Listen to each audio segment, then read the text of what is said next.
সম্প্রতি যুক্তরাষ্ট্রের president Donald Trump আবারও আলোচনার কেন্দ্রে উঠে এসেছেন তার এক ব্যতিক্রমী পদক্ষেপের কারণে। তিনি ইসরায়েলের প্রধানমন্ত্রী বেনিয়ামিন নেতানিয়াহুর বিরুদ্ধে চলমান দুর্নীতির মামলাগুলোকে নিয়েই ইসরায়েলি প্রেসিডেন্ট আইজ্যাক হারজাগের কাছে এক চিঠি পাঠিয়েছেন।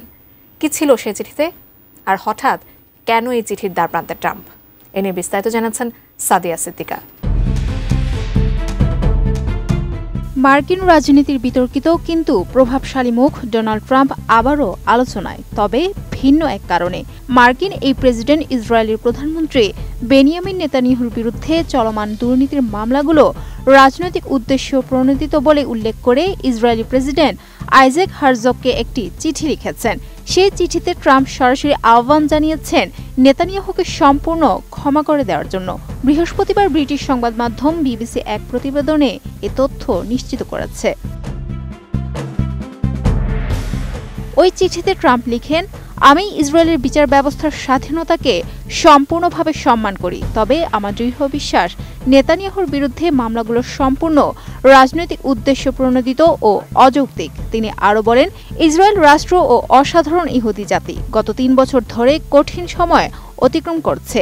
এই প্রেক্ষাপটে আমি আপনাকে আহ্বান জানাচ্ছি, বেনিয়ামিন নেতানিয়াহুকে সম্পূর্ণ ক্ষমা করে দিন। RICL TMX, যুগের পর যুগ স্থাপনা থাকে মজবুত। ট্রাম্প তার পুরনো মিত্র নেতানিয়াহুকে দৃঢ় ও সফল যুদ্ধকালীন প্রধানমন্ত্রী বলে অভিহিত করেছেন এবং বলেছেন, ইরানের মতো কঠিন প্রতিপক্ষের বিরুদ্ধে তিনি সবসময় আমার সহযোদ্ধা ছিলেন। ট্রাম্পের এই আবেগময় চিঠি ইসরায়েলি রাজনীতিতে নতুন আলোচনার জন্ম দিয়েছে, কারণ গত 5 বছর ধরে ইসরায়েলি আদালতে ঘুষ, জালিয়াতি ও বিশ্বাসভঙ্গের 3টি মামলায় নেতানিয়াহুর বিচার চলছে। তবে নেতানিয়াহু শুরু থেকেই অভিযোগগুলো রাজনৈতিক ষড়যন্ত্র বলে দাবি করে আসছেন।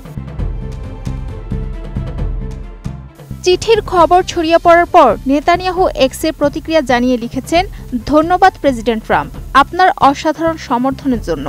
আপনি সবসময় সরাসরি বলেন যেভাবে বিষয়টা আসলে আছে।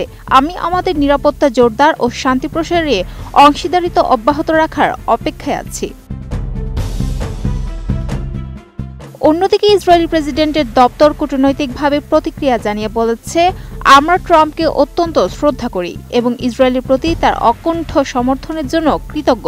তবে ইসরায়েলের আইনি প্রক্রিয়া অনুযায়ী ক্ষমা পেতে হলে অভিযুক্ত ব্যক্তিকে নির্দিষ্ট নিয়মে আনুষ্ঠানিক আবেদন করতে হয়। ইসরায়েলের মৌলিক আইনে বলা আছে, প্রেসিডেন্ট দোষী সাব্যস্ত ব্যক্তিদের ক্ষমা করতে বা সাজা হ্রাস করতে পারেন। বিশেষ পরিস্থিতিতে বা জনস্বার্থের রায় ঘোষণার আগেও ক্ষমা দেওয়া যেতে পারে, তবে সেক্ষেত্রে আবেদন অবশ্যই অভিযুক্ত ব্যক্তি বা তার ঘনিষ্ঠ আত্মীয় পক্ষ থেকে আসতে হবে।